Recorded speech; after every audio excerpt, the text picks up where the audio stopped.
দর্শক, একটি উদ্বেগজনক খবর, সেটি হচ্ছে সেনাবাহিনীর নাম ব্যবহার করে অনৈতিক সুবিধা নেওয়ার চেষ্টা করলে জানানোর আহ্বান।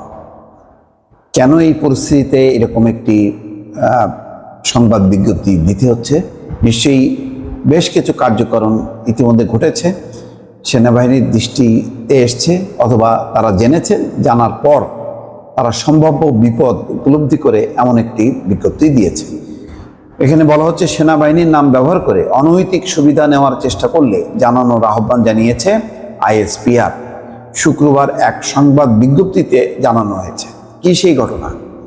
সেখানে বলা হচ্ছে, ইদানিং পরিলক্ষিত হচ্ছে কিছু অসাধু ব্যক্তি এবং স্বার্থান্বেষী মহল ঊর্ধ্বতন সেনা কর্মকর্তাদের নাম ব্যবহার করে জুট ব্যবসার সত্ত্ব প্রদান এবং অন্যান্য প্রতারণামূলক কর্মকাণ্ডের আশ্রয় নিচ্ছে, যা সেনাবাহিনীর ভাবমূর্তি ক্ষুণ্ণ করছে। দর্শক, এই প্রসঙ্গটা এখন একটু বলি, যে তার মানে হচ্ছে সেনাবাহিনী এখন আইন শৃঙ্খলা পরিস্থিতি নিয়ন্ত্রণের চেষ্টা করছে। বিভিন্ন শিল্প অঞ্চলে তারা হানা দিচ্ছে, বিভিন্ন জায়গায়, বিশেষ করে জেনেভা ক্যাম্পে সেখানেও হানা দিয়েছে, আরও অনেক জায়গায়, সেটা যৌথ বাহিনী, পুলিশ সহ মিলে। কিন্তু এখানে অসাধু ব্যক্তি, যেটা বলা হচ্ছে, এবং স্বার্থান্বেষী মহল এই সুযোগে তাদের নাম ব্যবহার করছে।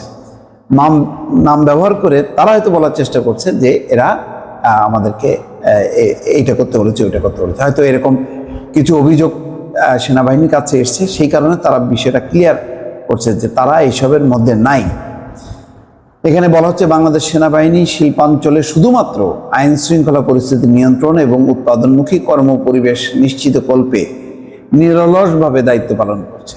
শিল্প কারখানা, জুট ব্যবসা বা অন্য যে কোনো ব্যবসা সংক্রান্ত কোনো প্রকার সুপারিশ করা সেনাবাহিনীর কার্যপরিধির অন্তর্ভুক্ত নয়, পরিষ্কার করে দিচ্ছে বিজ্ঞপ্তি দিয়ে।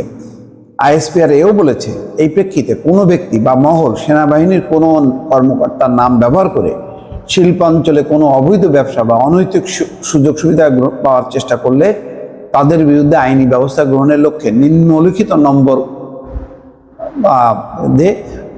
নিম্নলিখিত নম্বরে অভিযোগ করার জন্য অনুরোধ করা হচ্ছে। কয়েকটা নম্বরও দেওয়া হয়েছে।